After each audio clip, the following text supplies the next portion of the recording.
Enfin les sports, le tennis, l'ouverture aujourd'hui du tournoi de Wimbledon, édition très particulière cette année. Oui, 100 joueurs russes ou biélorusses, ils ont été bannis par l'organisation à cause de la guerre en Ukraine. Décision qui n'a pas plu aux instances du tennis. Elles ont donc décidé de ne pas attribuer de points aux participants. Mais malgré tout, Colin Abgral, Wimbledon a réussi à garder un certain intérêt.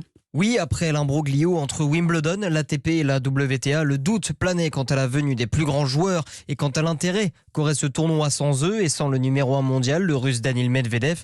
Mais selon Patrice Agelauer, ancien directeur technique national, les joueurs ne viennent pas seulement pour grimper au classement. Wimbledon, c'est vraiment un tournoi à part. Même l'argent, même les points, tout ça a moins d'importance.